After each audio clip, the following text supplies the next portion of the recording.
Good evening. This is Set in Space, and welcome to the place where the blue curtains really do represent an immense depression and lack of will to carry on. When I first heard about Gene Wolfe's Book of the New Sun, it was described to me as the perfect blend of sci-fi and fantasy. And the first thought in my head was, what? Don't get me wrong, I really like fantasy.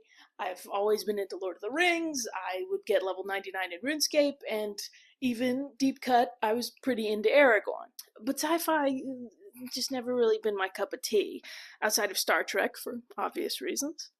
So a blend of the two sounded so delightfully comfortable yet challenging that I dove right in and listened to the whole series in a matter of weeks. Then I learned the scope. Oh, this isn't just one series, it's three.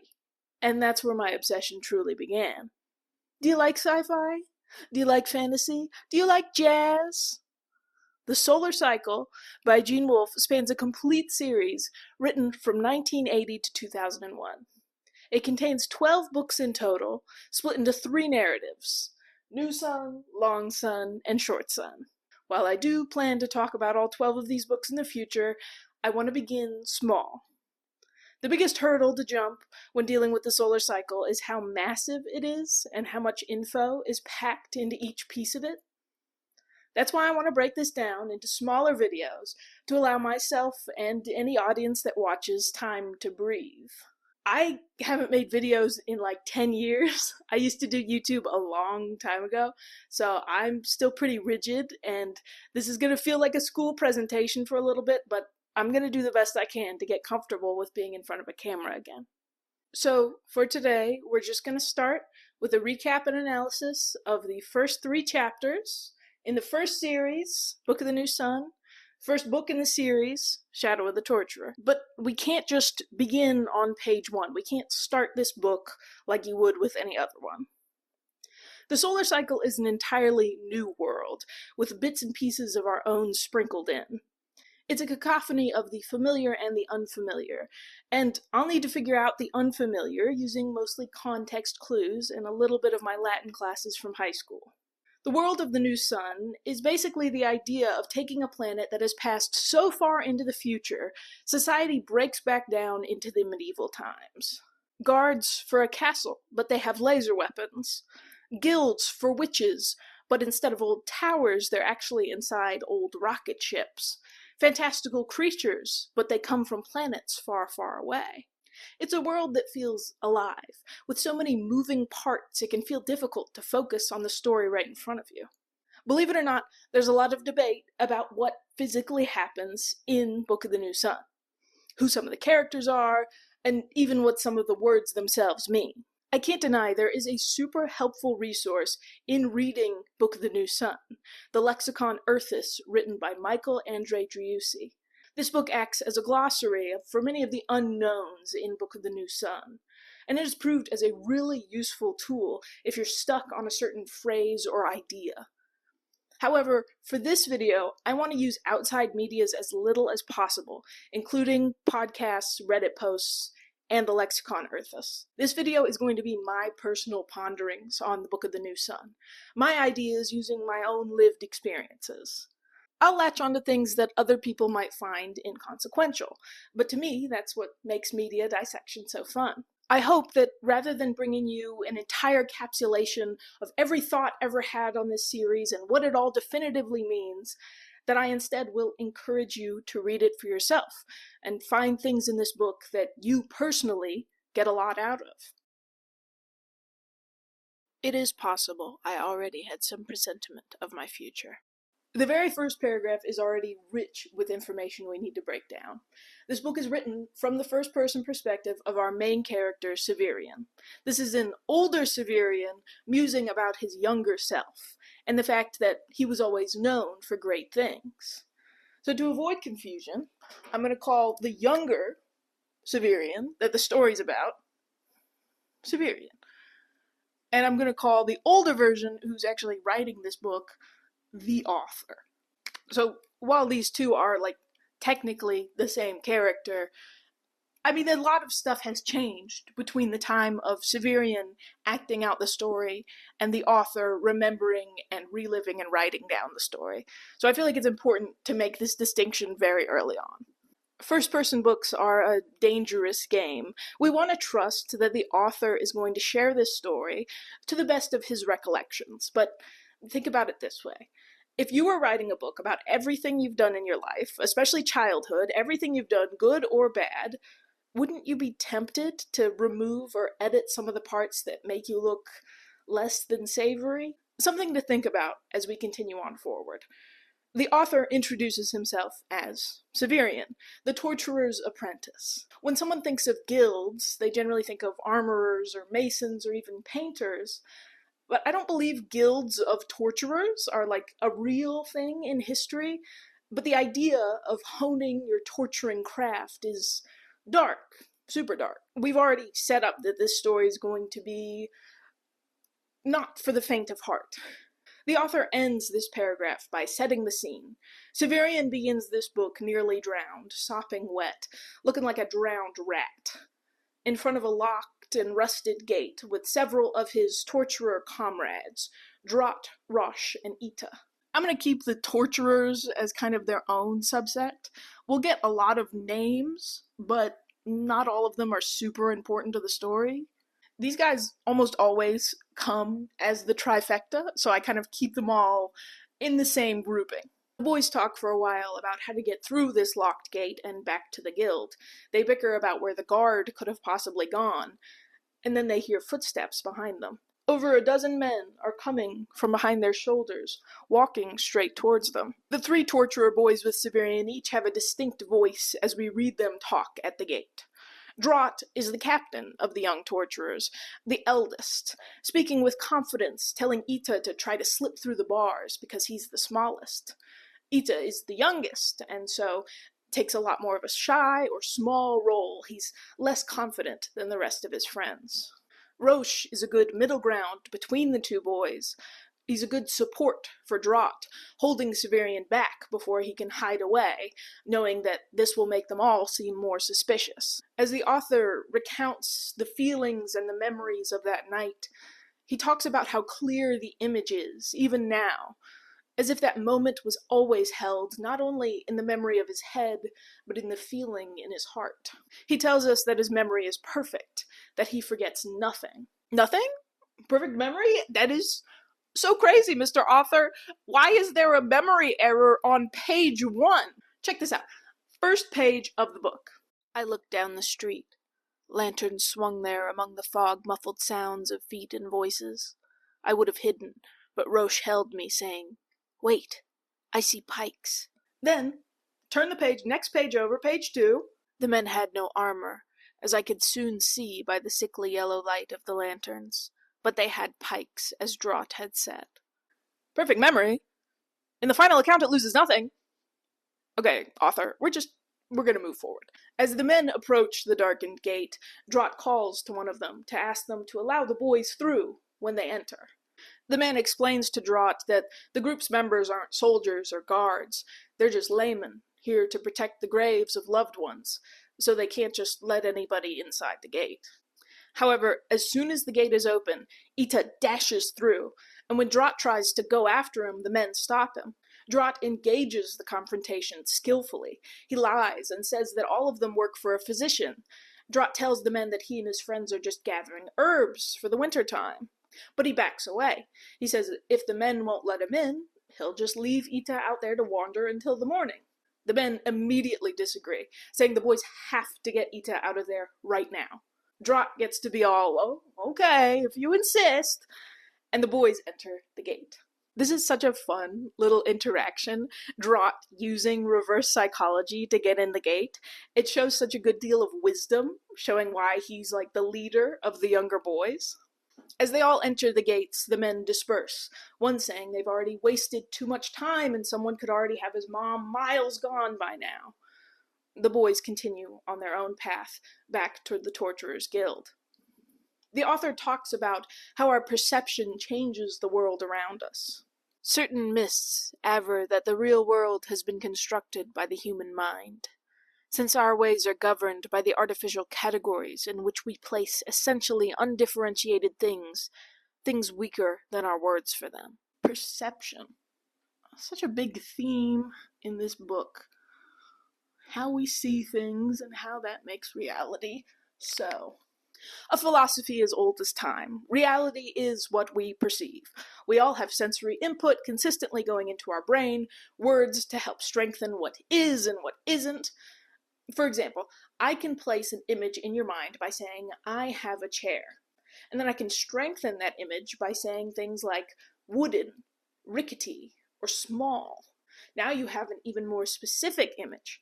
And if you were to see that chair using only the words I've given you, you can perceive and recognize this chair as being mine. I've created a reality, in a sense, where this chair belongs to me and is mine, even if that's just in your mind alone. He reminds us, in case we forgot, that it is my nature, my joy and my curse, to forget nothing. Every rattling chair and whistling wind, every sight, smell, and taste remains changeless in my mind, and though I know it is not so with everyone, I cannot imagine what it means to be otherwise. I find it pretty interesting that this perfect memory quote comes immediately after the line where he says reality is relative. His memory is a perfect recollection of his perception, but a perfect recollection of reality? No, more than likely not. The author tells us that this night, this cold, dark, terrifying night in the graveyard at the gate, this is the night he became a man. Suddenly, something flies through the sky. A purple laser, fired from an unknown place, hits a monument, creating absolute pandemonium.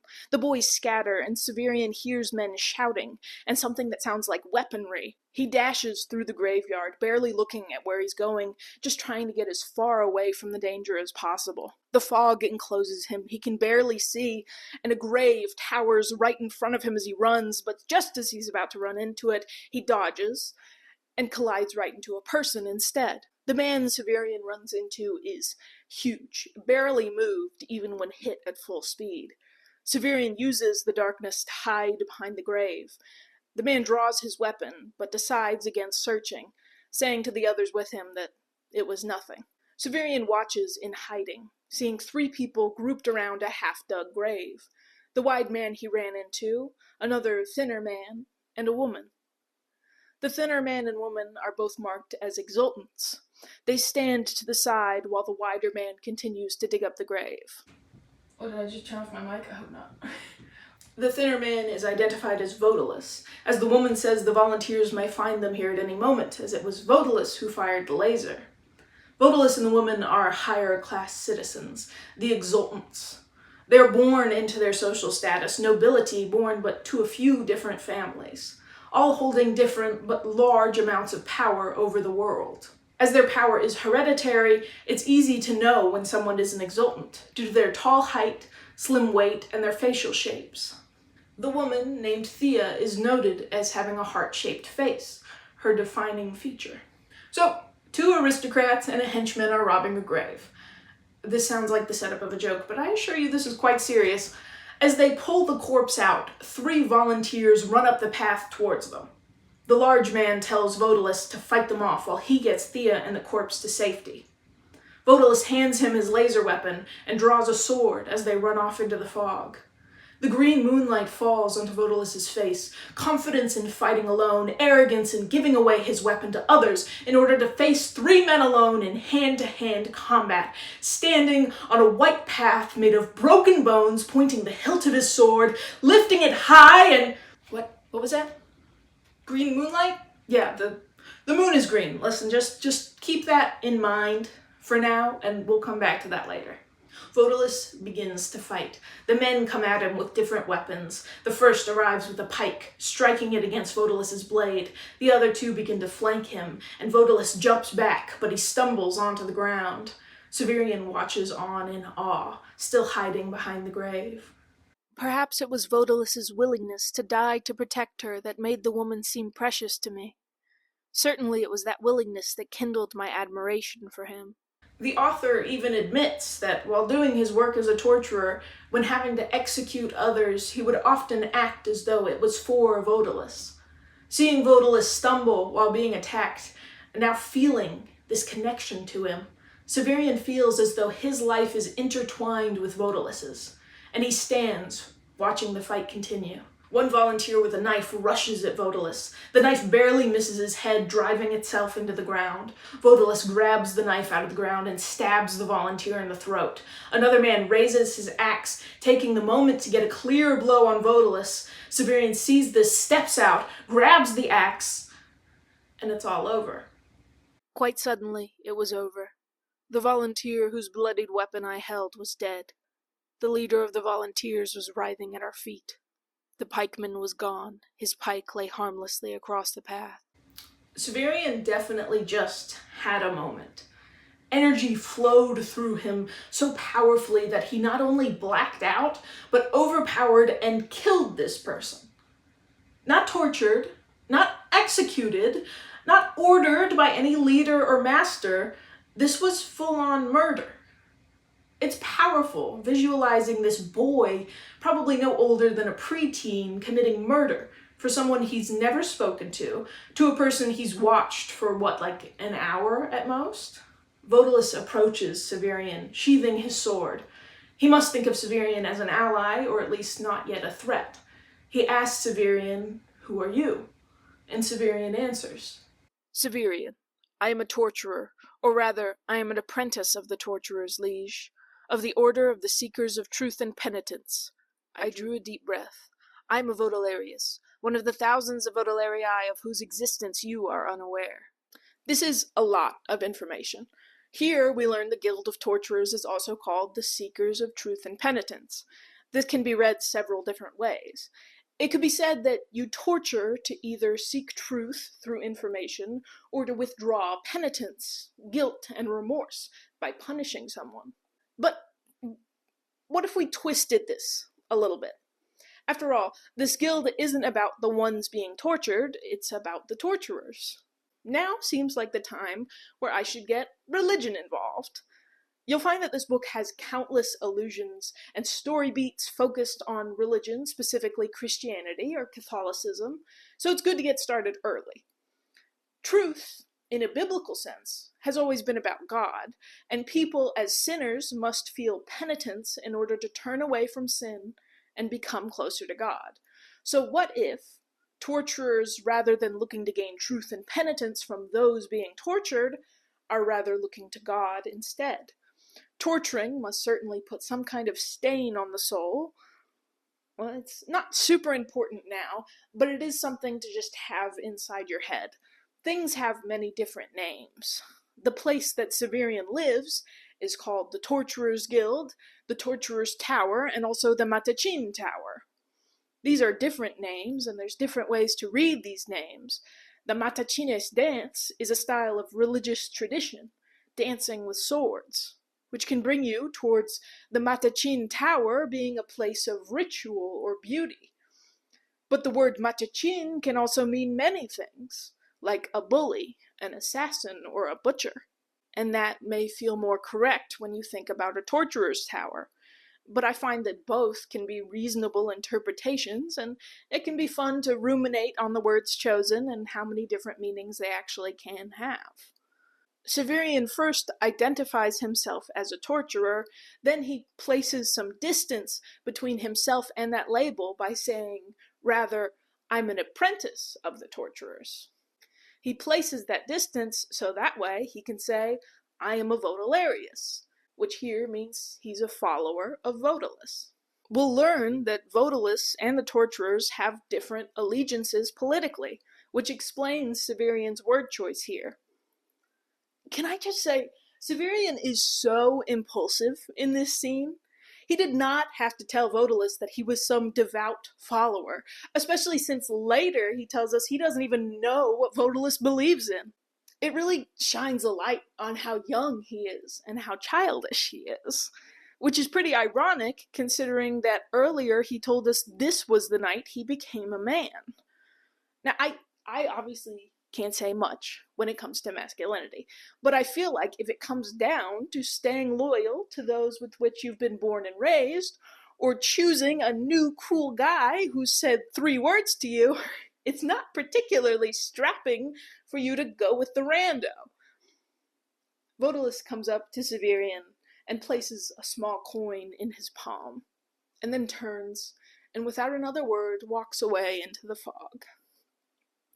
A few minutes later, a flyer shoots past overhead, presumably carrying Vodalus, Thea, the corpse, and the man who dug it up. I honestly can't recall if flyers are ever described in the book. They're something that only the upper echelon uses, and still sparingly, they're flying machines that go great distances. I always kind of imagine them to look like the Wright brothers plane, but with like the nose of a jet. But really, I have no idea. Severian realizes the coin is still clutched in his hand. He puts it in his pocket hastily. This was a symbol, after all, and symbols can often be more powerful than you think. We believe that we invent symbols. The truth is that they invent us. We are their creatures, shaped by their hard, defining edges. When the soldiers take their oath, they are given a coin, and a simi stamped with the profile of the autarch. Their acceptance of that coin is their acceptance of the special duties and burdens of military life. They are soldiers from that moment, though they may know nothing of the management of arms. I did not know that then, but it is a profound mistake to believe that we must know of such things to be influenced by them, and in fact to believe so is to believe in the most debased and superstitious kind of magic. One of the things that makes this book so great is that you don't need to understand all of the words right away to understand the main point of what it's telling you. After all, I haven't yet explained that an asimi is a silver coin in the middle of the currency. And I haven't explained that the autarch is the president of the Commonwealth. But you don't need to know that yet to understand what Severian is getting at here. This section of the book is definitely one of the most well-known and most quoted. I like to make fun of it sometimes because it just sounds like some big brain blast that your drunk friend would drop on you at 3 a.m. after waking you up from your stupor. Dude, we don't make symbols. Symbols make us. I get it, Derek. Just please let me go back to sleep. I can agree and disagree with Severian about symbols. While, yes, symbols can imprint on young people who have no idea of their origins or what they truly represent, I would argue that people made those symbols mean as much as they do. Say that I created a piece of art for my friend, but when they saw it, they called it ugly. So I choose to be petty and to keep the art for myself. I clean it, I show it prominently in my house, and I tell my children and all of their friends that this art piece is the most beautiful and most important item that I've ever owned. I give the art piece to my most favorite child in my will, and the child grows up and they keep the art piece right by their front door, where people will come in and see it as soon as they walk inside. They say to their children, "This was my mom's most important item, and I trust you to keep it safe in the future." The art piece then gets handed down to their child.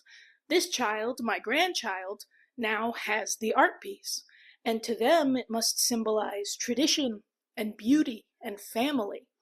They grow up and they put it in a prominent place in their house, just like their mother and their grandmother did. When they look at the art piece in the prominent place in their house, they feel more connected with their family.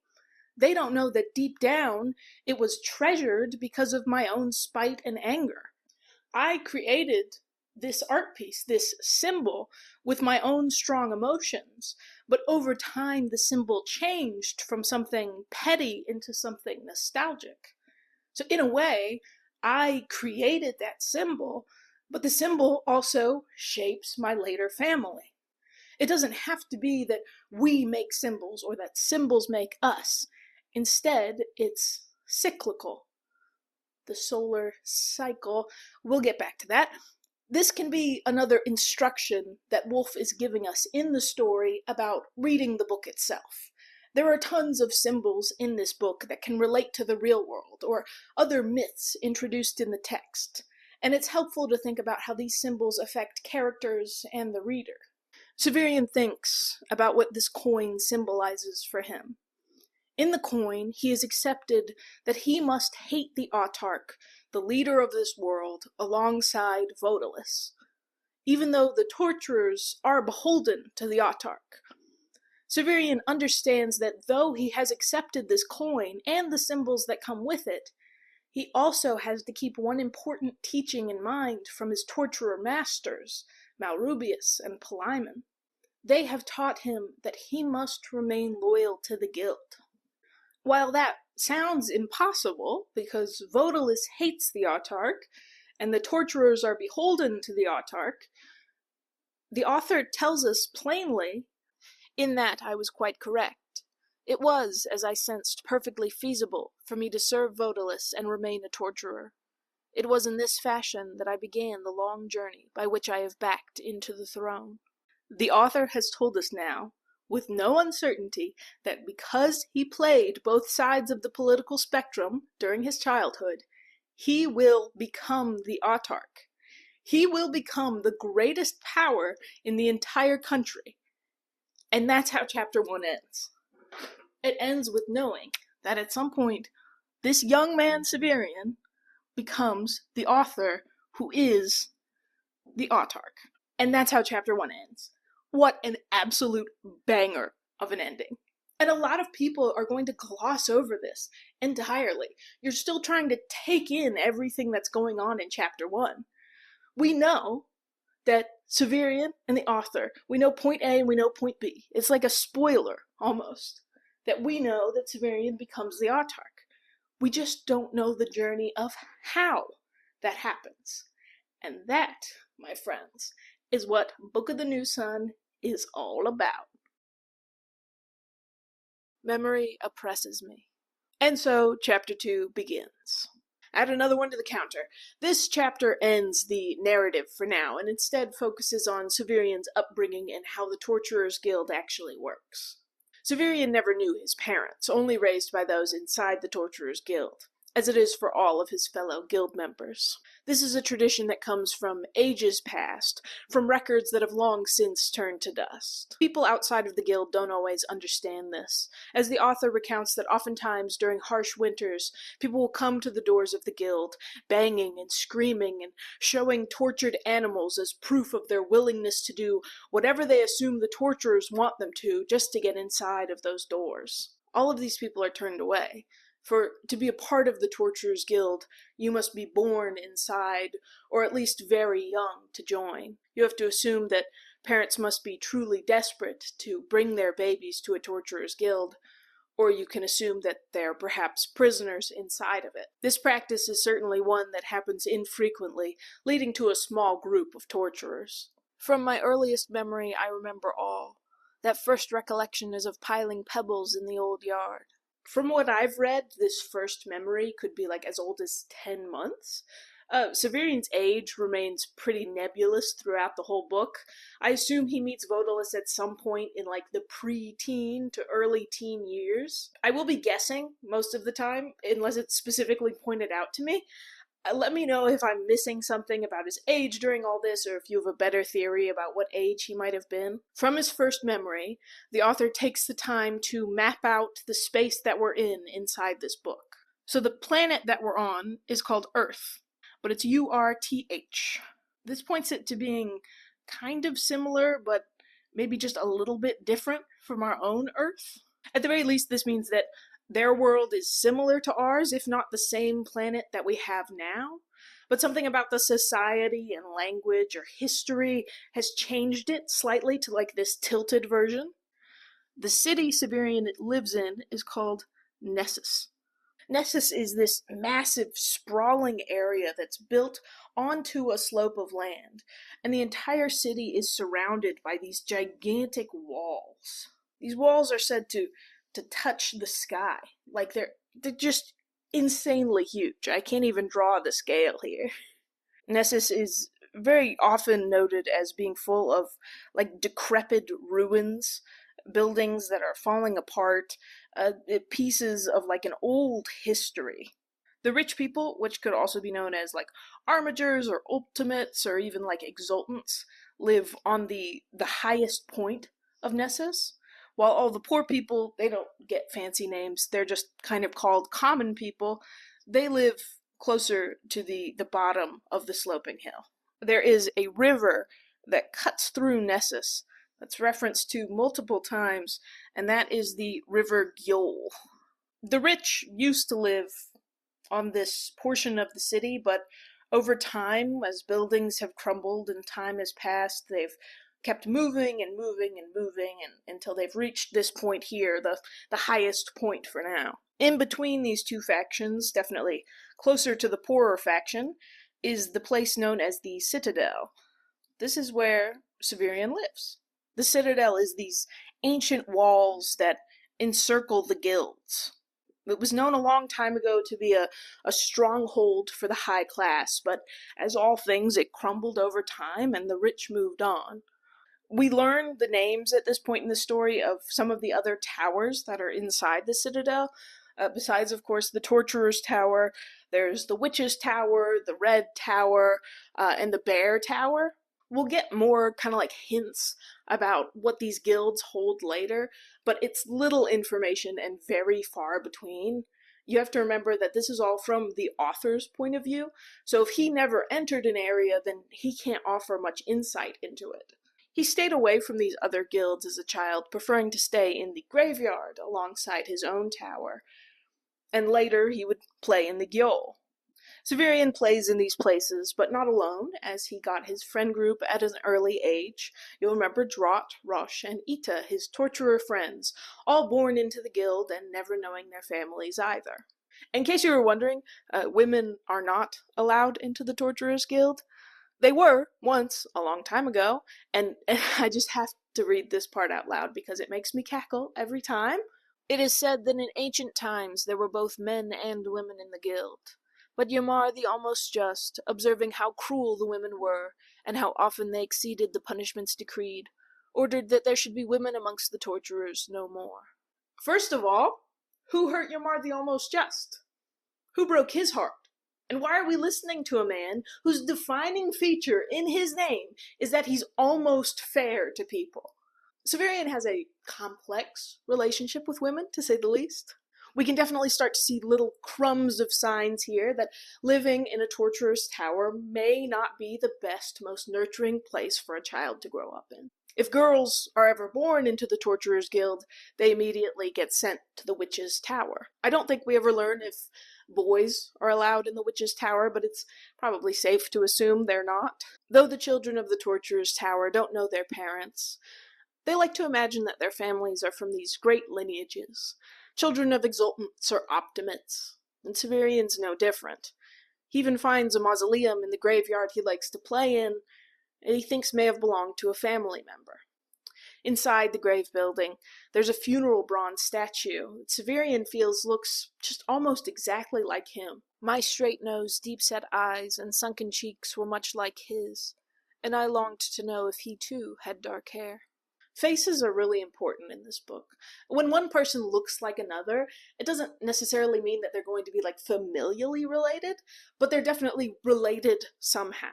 We have to just be sure to keep this in our heads as we read and hear about more people's faces. The specific mausoleum where he finds the funeral bronze is the place he visits most in his childhood. Neither the closed coffins nor the open ones constituted the attraction of the place, though I sometimes rested on what remained of the soft, fading padding of the latter. Rather, it was the smallness of the room, the thick walls of the masonry, and the single, narrow window with its one bar, together with the faithless door, so massively heavy, that remained eternally ajar. The author reminisces on watching the wildlife outside of a window inside the mausoleum, the wildlife living on as they would, unbothered by his presence. It's quite a poetic theme there. Severian, an arbiter of death, laying inside a coffin, contrasted by this vibrant life right in front of him, just out of his reach. It may feel like he's eternally stuck there, entombed forever, but I like to think that the mausoleum door remaining ajar means that not everything is forever set in stone. Severian, he's just a kid. He too can take a step and join this beautiful life that's just in his reach. As Severian lies in the coffin of the mausoleum, he sees 3 etchings marked on the doorway. Now, if you remember, we talked about symbols. So it's 3 symbols etched in the doorway of this mausoleum that contains a figure that looks like him. So let's talk about these 3 symbols real quick. A fountain, a ship, and a rose. He wonders, like the coin, what these symbols have to do with him. The fountain is said to rise above waters, a cyclical flow of a conduit pushing the stream of time forward. The ship is not a boat, but volant, flying, a spaceship, an outside purpose, something bigger even than the world itself. The rose is below the other 2 symbols, an understated one, of sensuality, mysticism, and royalty. Spoilers, but these 3 symbols will all correlate to a major point in time for Severian. I'll just keep them well placed right here, and we can come back to them when we need to. But Severian doesn't just ponder these symbols. He has 2 other pressing thoughts that haunt him in the mausoleum so often that he feels himself becoming obsessed with them. The first was that at some not distant future time itself would stop. The colored days that had so long been drawn forth like a chain of conjurers' scarves come to an end, the sullen sun wink out its last. The second was that there existed somewhere a miraculous light that engendered life in whatever objects it fell upon, so that a leaf plucked from a bush grew slender legs and waving feelers, and a rough brown bush opened black eyes and scurried up a tree. So let's break down what these 2 thoughts mean in a more concrete sense. So the first one is pretty simple. The sun, at some point, will die. I'll skip ahead a little bit because it is explained later on in the book, but I want to talk about this now. The sun is like actively dying in Severian's lifetime. The sky in the middle of the day is described as a shade of red, where stars are visible. It was really hard for me to maintain this image that whenever Severian steps outside, there is no blue sky. There are no yellow rays of sun. There is no warmth of summer. The world Severian lives in is dim and cold. It's really no wonder to me that a young boy would look out into this world and think about the sun's eventual conclusion, and think about it often. So while this one isn't really a surprising thought, the second thought Severian has acts as almost kind of an antithesis to the first one. As surely as the sun will die one day, there remains something almost magical somewhere in the world that can bring the dead back to life. This mysticism is so powerful, in fact, that it can bring life or anthropomorphism to things that didn't originally have that. As sure as a bush is alive, it makes it grow legs and begin walking. Severian envisions this power as a light, a candle somewhere in the darkness. And I mean, this could be anything. This could be a higher power like God, a literal interpretation as someone who can raise things from the dead, bring a world back to life where emptiness once stood. Or it could be like an internal power, a hope of some kind, a hope that can bring your mind back from the pits of despair, love that can revive a broken heart. In the end, these thoughts can be broken down into the same base that seems to taunt Severian wherever he goes, the inevitable death, but the continuation of life despite it.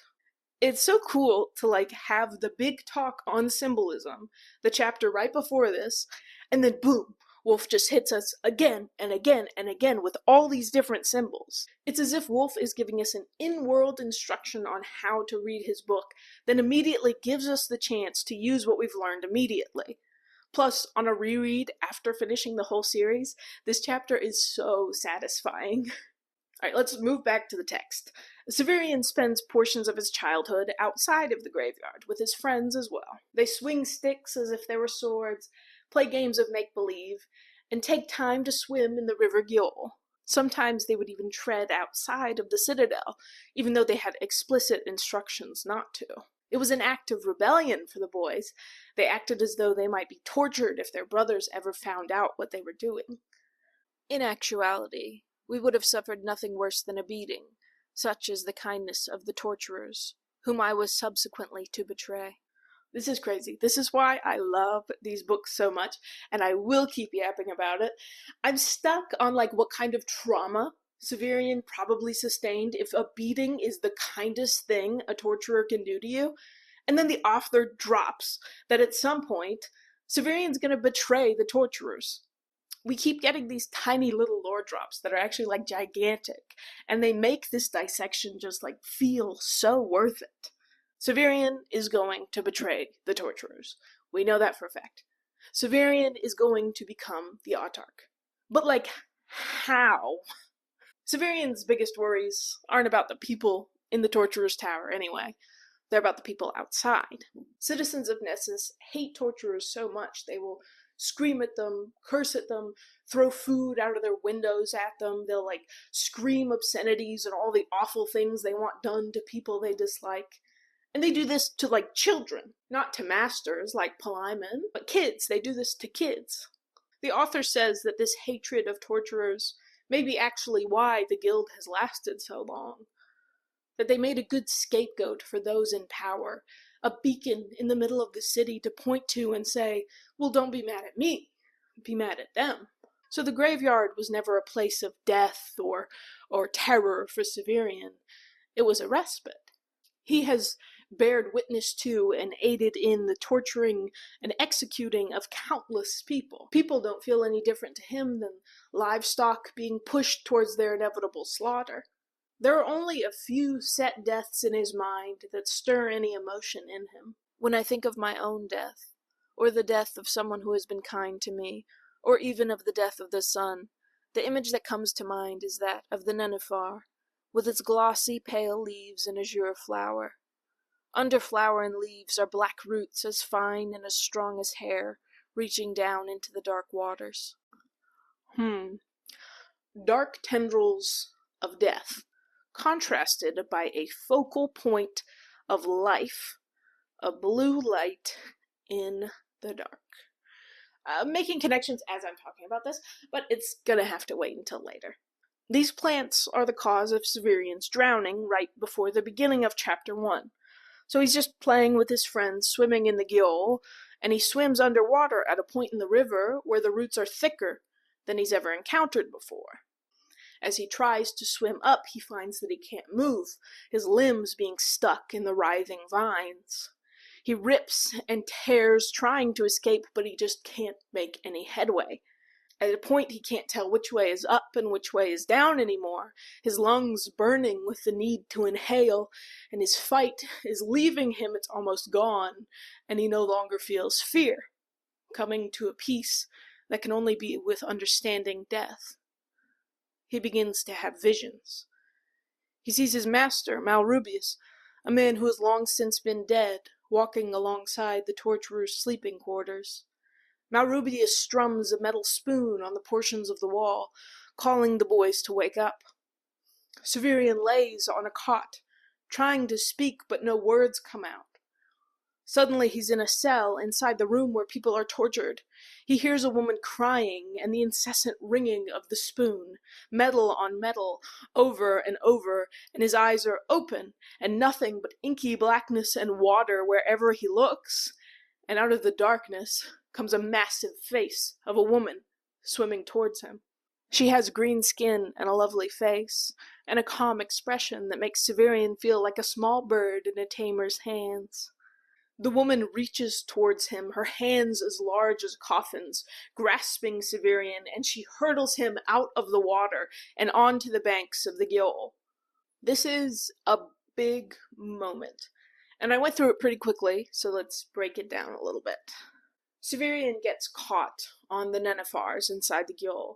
He can't see, and he can't breathe, and his strength starts going, and then all of a sudden he sees Malrubius. Now we get the feeling that this is kind of like a memory because Malrubius is marked to be dead. So I'm actually going to write these little red parentheses around someone that is dead. And then he's in the torture chamber, which, as far as we know, isn't a memory. He's never been tortured before. So it's this something else, this out-of-body experience. And then all of a sudden he's smack dab back in the water, but there's this gigantic green woman that comes up and throws him out of the lake. So he's got like all these things happening at once. It's like a memory, and then maybe a thought or a fear or a perceived memory, and then something that maybe actually happened. Like in the last part, he's still in the water, but also huge green woman exists. Still, I could not breathe. I no longer wished to, and my chest no longer moved of itself. I was sliding through the water, though I did not know how. At last, I pulled away from Roche and vomited great quantities of black water. After that, I was better. Now, the author calls this moment a near-death experience, but I can't see this as anything more than a full-death experience, right? I mean, drowning can happen with as little as, like, inches of water. It doesn't take much entering your lungs to completely incapacitate you and then kill you. If you don't die, it still messes up your body enough that you need, like, immediate medical help due to possible brain damage. Severian just gets CPR from Roche, throws up more water than, like, could ever be consumed by a living person, and then he's all good. So, like, I think I'm pretty fair in calling this drowning a death experience. Listen, this is going to sound crazy, but let's just keep this idea that Severian just died, and now he's cool, now he's fine. Let's just keep that in our heads. So, to remember this moment, I'm gonna do the death line around Severian, but since he's cool, I'm just gonna make it, like, dotted. It's just like a little dotted line around him. So he died, but he's good. As Severian recovers and is finally able to begin breathing again, he sees that a large crowd has gathered all around them, concerned and confused. Someone gives him a hot drink, and a strange conversation happens between Roche and a watching sailor. I said, "I saw Malrubius." An old man, a boatman by his tar-stained clothes, took Roche by the shoulder. "Who's that?" "Used to be the master of apprentices. He's dead." "Not a woman?" The old man was holding Roche, but looking at me. No, Roche told him. "There are no women in our guild." Okay, so huge. So, while the vision of Malrubius and the torturer's cell may have been imagined or memories from a dying brain, the woman that threw Severian out of the water is validated to be real by the sailor. Severian takes time to recover from the whole incident, and it's nighttime by the time they get to walking home. They reach the gates of the graveyard and find them locked. And here we bring ourselves at the end of chapter 2, all the way back to the events of chapter 1. So the drowning and the mausoleum, all that stuff happened before Severian ever met Vodalus and got his coin. This chapter is just all over the place.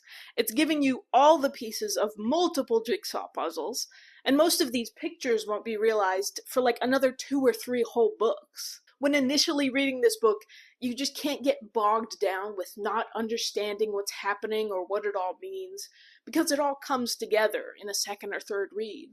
And I'd argue that every read after that, you will get more and more information. I feel like I know what like a lot of these puzzle pieces go to, and I think we just have to be patient enough for the right puzzle to come along, and then we can cleanly fit the piece inside and have the whole picture by the end of this. Chapter 3 starts with a new day for Severian. With all the strange happenings of the last 2 chapters rattling around in his head, he nearly forgets about the coin Vodalus has given him until about mid-morning. After breakfast, he meets his master Palimon in the classroom, where they then move to the lower levels to look at the work done in the previous night. The author pauses the story at this point, realizing he should probably explain how the Torturer's Tower is organized to help us understand the story better. So, on the very ground floor of the Torturer's Tower are the Master's Studies. These are where paperwork and meetings are often dealt with by the Masters of the Guild. Above that is the kitchen alongside the common room. Above these is the refectory, which is a meeting and dining hall.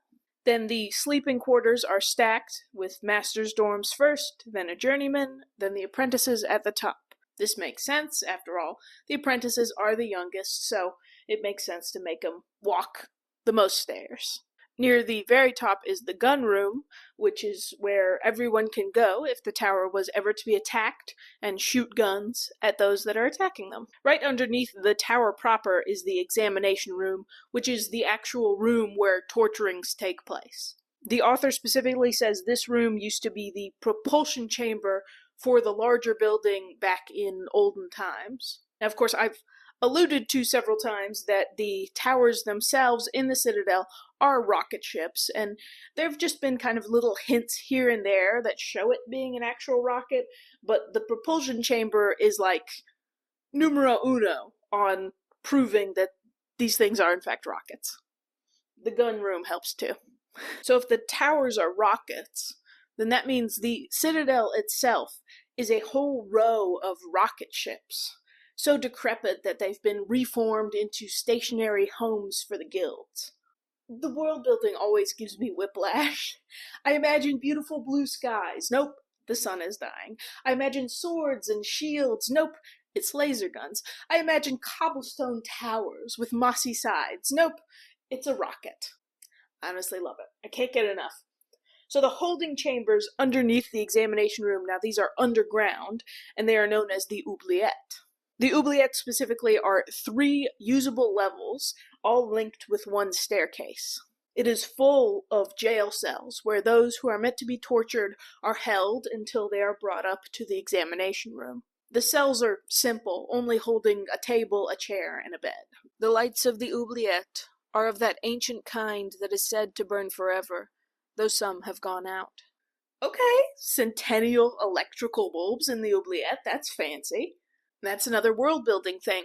Severian primarily uses fire as his main light source. Electricity is known to be like a thing of the way past. You may think an underground chamber full of prison cells and people waiting to be tortured would be seen as quite gloomy, but Severian doesn't see it that way. He takes great pride in what he does.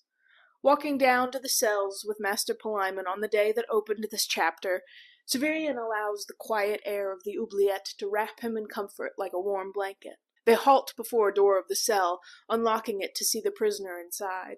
Rather than the word prisoner, the torturers call their subjects clients instead. The woman doesn't speak as the torturers surround her. Palimon begins teaching the young boys, using the woman as his example. He dryly explains that last night they questioned her. Using an herbal extract to keep her from going into shock, they flayed the skin around her leg. She has been a maidservant, and Master Gerlos says he has found them strong-skinned. In this instance, he was proved correct. A simple circular incision was made below the knee, and its edge was taken with 8 clamps. Careful work by Master Gerlos, Odo, Menes, and Eagle permitted the removal of everything between the knee and the toes, without further help from the knife. Jesus, this is intense.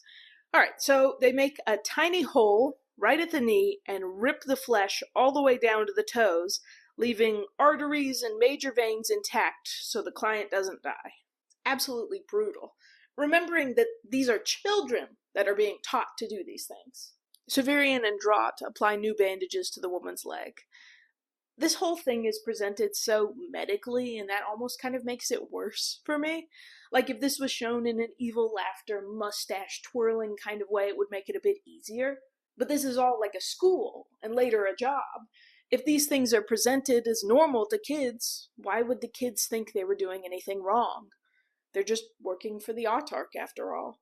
Just as we were about to leave, the woman said, "I don't know, only, oh, can't you believe I wouldn't tell you if I did? She's gone with Vodalis of the Wood. I don't know where." Severian takes this moment to try and gain some more information. He asks Palimon about who Vodalis is. Palimon chides him, saying that torturers are never to listen to information that a client says. Severian is soon to be made captain of apprentices, and Palimon doesn't want to encourage this kind of behavior. Severian starts zoning out as Palimon keeps yelling at him, and puts his hands in his pockets, where he feels Vodalis's coin. It kind of feels like brainwashing here, doesn't it? Like we're torturing these people to get out information, but we don't listen when they do give information. So then, like, what's the point? I mean, I would assume that the masters of the guild take that information and send it to the autarch, but, like, what if they don't? Maybe this is just a pointless place that does nothing but hurt and kill people. Severian wouldn't know the difference.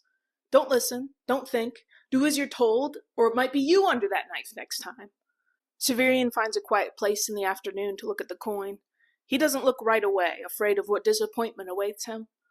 This was the only thing that proved his meeting with Vodalus really took place.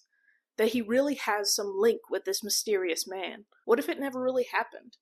What if this was just some rock that he picked up from the mausoleum? Severian opens his palm, seeing a small gold coin, a chrysos. This was more money than he had ever seen in his entire life. He'd heard of gold coins, but to touch one was something else. On the coin is stamped a face that Severian first mistakes as a woman, but on closer inspection realizes that it is the autarch's face. On the other side is a ship, a flying ship, the same one Severian saw engraved on the door of the mausoleum. This excites him. It feels karmic, almost, that this symbol should appear again, sitting in the palm of his hand, given by the strange Vodalus. Severian knows he can't keep this coin with him, so brings it to the mausoleum for safekeeping. He returns to his mausoleum to hide the coin away. He feels deep inside of him as he goes that outside the citadel, people must know of his dedication to Vodalus. The author admits it's a foolish thought that anyone would know that he ever helped Vodalus, but at the same moment, it could prove itself to be true in time. Severian hides the coin under a brick by the funeral bronze, and whispers an incantation that will make items stay safe. Where I put you, there you lie. Never let a stranger spy. Like a glass grow to an eye, not of me. Here be safe, never leave it. Should a hand come, deceive it. Let strange eyes not believe it, till I see. Time passes, and snow falls upon Nessus, but Severian never returns to the mausoleum. The author explains that children of the torturers are raised with increasing duties as they get older. A baby isn't expected to do anything for the guild, but once they've reached the age of 6, they gain the title of apprentice and start working. It can be as small as running things up and down the guild with messages from one person to another. As they get older, message delivery can start expanding to other parts of the citadel. This is also a time where children of the Matichin Tower learn how truly hated they are by others. Apprentices can then begin working in the kitchens, cleaning and delivering food. Before they gain the higher status of being a journeyman, they are able to spend a year with less work on their shoulders, taking on a more managerial role as captain of the apprentices. You'll remember we learned Severian is very close to gaining that role, with Draught already having it currently. Once Draught is elevated to journeyman, Severian will take his place. When torturers are elevated to journeyman, they truly become viewed as adults, and the guild is able to become more of like a job. When torturing is done, they are free to leave the citadel and take part in whatever interests them. Though I wonder how many actual journeymen leave the citadel, considering how often we're told that people hate torturers. When a journeyman becomes a master, he can simply pick and choose whatever jobs interest him, leaving the rest to the journeyman. He must become a bigger part of the paperwork and the larger picture things of the guild, getting his own study and training the younger torturers. But the Severian we're following now, the one the author is writing about, doesn't know any of these things. He's still an apprentice and learning a lot about the world around him. The author brings us to a day in winter. Past hiding his coin, Severian sits with Roche and they talk about the autarch. The winter has brought an end to the autarch's current campaign, and he'll be returning home soon. As he returns home, him and his court will be able to judge more people, and subsequently send them to the Matichin Tower. And so, as Roche explained, we have all these new clients, and more to come, dozens, maybe hundreds. We might have to reopen the 4th level. Severian asks if this means that the autarch is coming to the citadel right now. Roche scoffs at his ignorance and explains that the autarch is back at his own home, called the House Absolute, a place far north outside of Nessus.